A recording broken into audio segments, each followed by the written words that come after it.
Olha, já chegaram 5 presos por aqui, mas os 9 mandados de prisão já foram cumpridos aqui em Niterói, em São Gonçalo, no Rio de Janeiro. E uma neta dela, que estava no apartamento funcional da deputada em Brasília, teve o mesmo destino. Levando em conta que a família são 55, nós temos 20% da família envolvida nesse crime. Anderson do Carmo foi executado com 30 tiros. A deputada Flor de Lis foi apontada como o mandante do crime. Ela tem imunidade parlamentar, o que impede que ela seja presa nesse momento. Pastora, cantora, mãe biológica e adotiva de 55 filhos. Deputada federal mais votada do Rio de Janeiro em 2018 e agora oficialmente acusada de liderar um grupo criminoso e de planejar a morte do próprio marido. O assassinato do pastor Anderson do Carmo e o possível envolvimento da mulher dele, a deputada Flor de Lis, no crime que intriga o Brasil há mais de um ano, são o tema do Câmera Record desta semana e também deste podcast. Eu sou Marcelo Magalhães, sou editor executivo do Câmera Record. Hoje nós vamos ouvir o delegado Alan Duarte, titular da Delegacia de Homicídios da região de Niterói. Ele vai explicar bem didaticamente os detalhes mais recentes dessas investigações. E para começar, eu vou resumir para você as últimas notícias desse caso.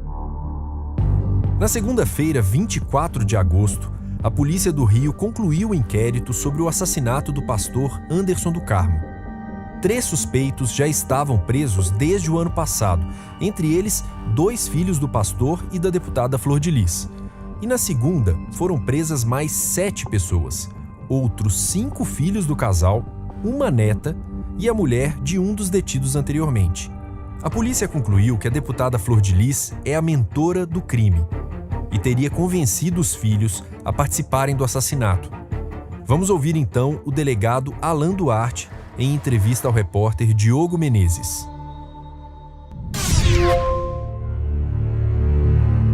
Na verdade, esse inquérito começou no ano passado, a partir da prisão do executor Flávio, né, filho sanguíneo dela, e do Lucas, que foi a pessoa que participou ajudando na compra da arma. Essa arma foi comprada na favela Nova Holanda, no Complexo da Maré. A partir daí, nós iniciamos uma diligência de busca e apreensão. A Polícia Civil fez buscas e apreensões, ouvimos diversas testemunhas, inclusive alguns dos indiciados, que agora são denunciados, confrontando provas técnicas com termos de declarações, inclusive da própria deputada, que tem o seu termo, né, a sua declaração eivada de contradições. Nós conseguimos chegar nessa autoria dela mandamental, ou seja, a gente não tem dúvida nenhuma de que esse crime só ocorreu por conta de uma ordem dela, né? Ela é a pessoa responsável, ela é a cabeça desse crime. Quais são as provas, doutor, que a polícia tem contra a Flor de Lis? Durante o inquérito nós coletamos algumas declarações, provas técnicas, extração de dados de aparelhos de telefonia móvel, conteúdos desses aparelhos que apontam na direção dela. Os termos de declaração dela são fartos em contradições.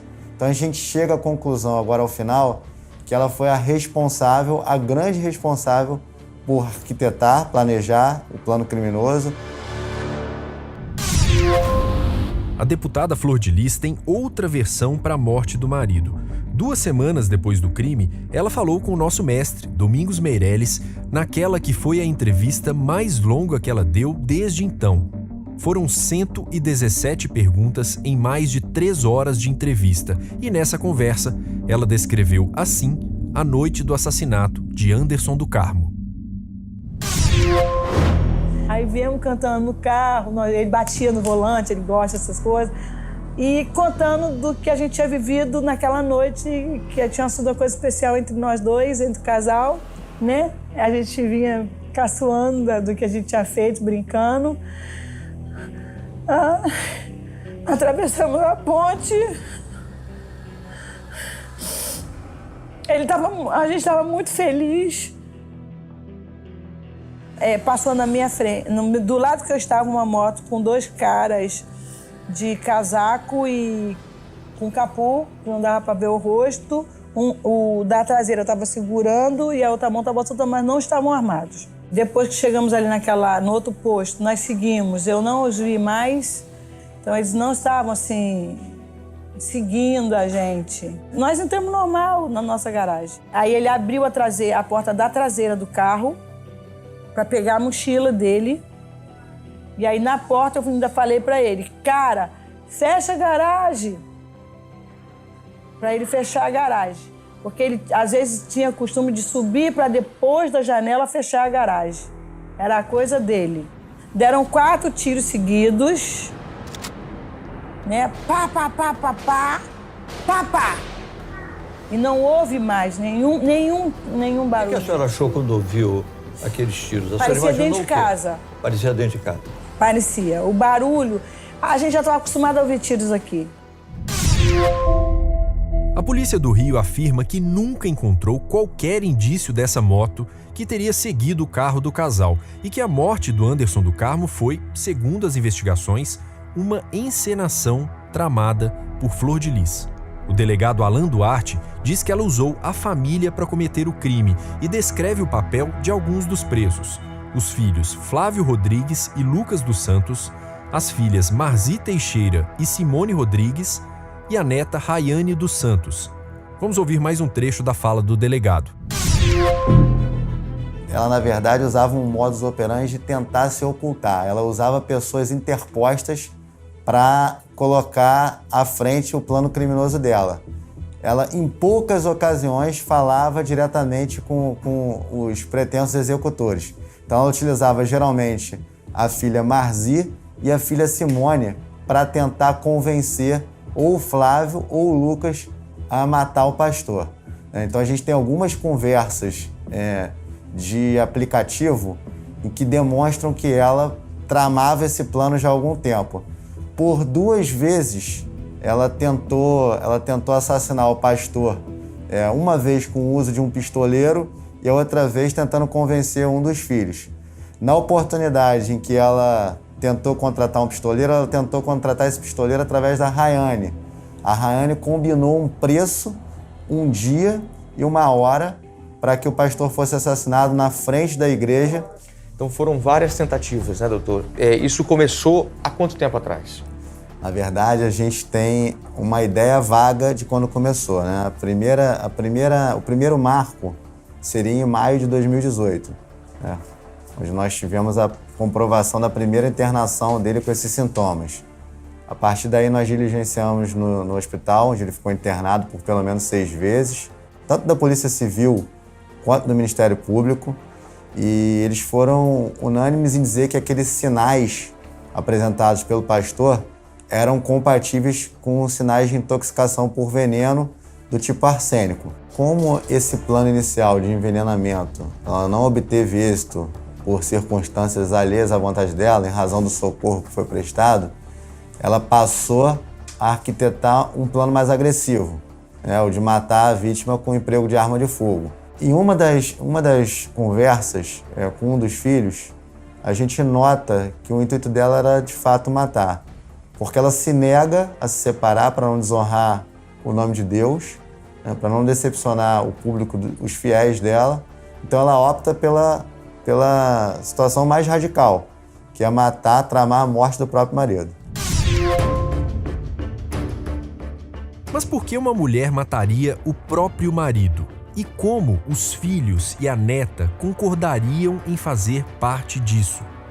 Para o delegado Alan Duarte, a imagem de uma grande família feliz que Anderson e Flor de Lis passavam era bem diferente da realidade da casa em Niterói.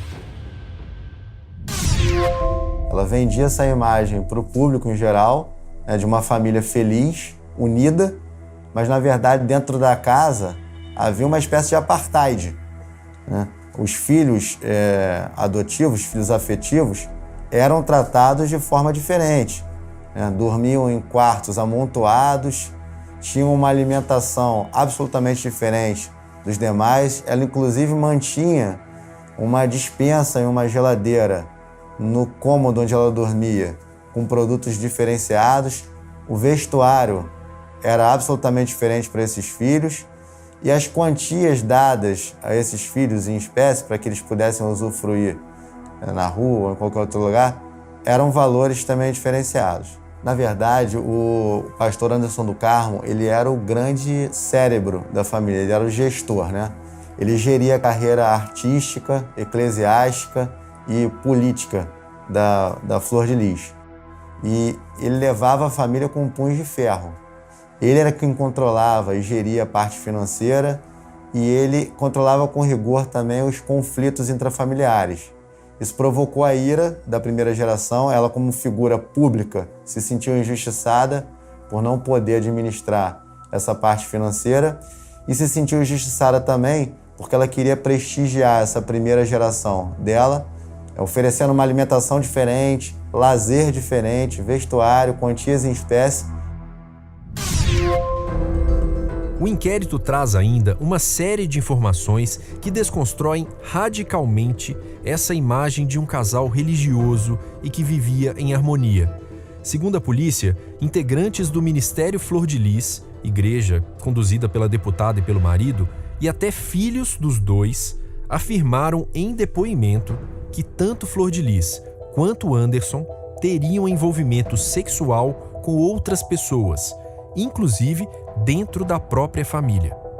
Na entrevista que deu a Domingos Meirelles, 2 semanas após a morte do marido, a Flor de Lis se esquivou de uma pergunta sobre esse assunto e foi defendida por um dos filhos, que interrompeu a entrevista.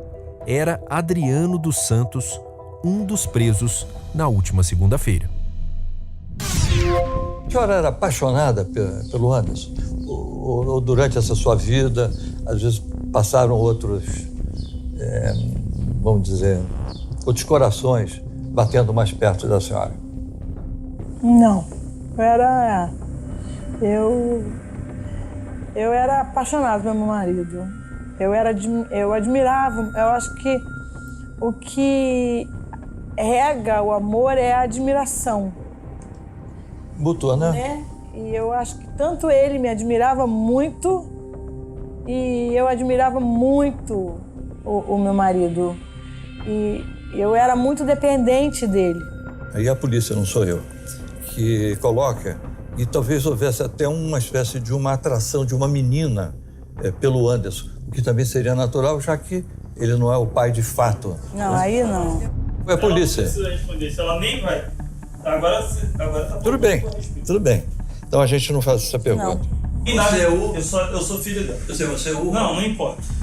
Como não importa? Não quero dizer quem eu sou, gente. Pelo amor de Deus. Falta de respeito. Me respeitem. Eu tô te pedindo respeito. Flor de Lis foi oficialmente acusada por 5 crimes: homicídio triplamente qualificado, tentativa de homicídio duplamente qualificado, associação criminosa, uso de documento falso e falsidade ideológica. Ela só não foi presa, como os filhos e a neta, por ter imunidade parlamentar. E o delegado Alan Duarte fez questão de demonstrar toda a sua discordância com essa situação. A Polícia Civil hoje acredita que é um risco para a sociedade essa liberdade da deputada, porque ela é capaz de alterar provas, ameaçar testemunhas. Então, o ideal seria que ela hoje estivesse presa, como as demais pessoas que participaram desse crime. Agora, a gente espera que a Câmara dos Deputados, através de seus pares, julgue essa atitude dela incompatível com o decoro parlamentar e a torne uma pessoa comum, para que ela possa ser presa e cumprir a sua pena acautelada como seus filhos. Bom, eu encerro este podcast te convidando para acompanhar o Câmera Record deste domingo, 30 de agosto, com a reportagem completa sobre o caso Flor de Lis. O Câmera Record vai ao ar às 11h15 da noite, logo depois do Domingo Espetacular, e você já sabe, se estiver nos ouvindo depois do dia 30 de agosto, não tem problema, é só acessar o playplus.com para assistir a íntegra desta e de todas as reportagens do Câmera Record. Este podcast teve edição de Miguel Wesley, sonorização de Felipe Égia, e eu agradeço sempre e muito a você que nos acompanhou mais uma vez Espero de verdade que você tenha gostado. Até uma próxima. Tchau!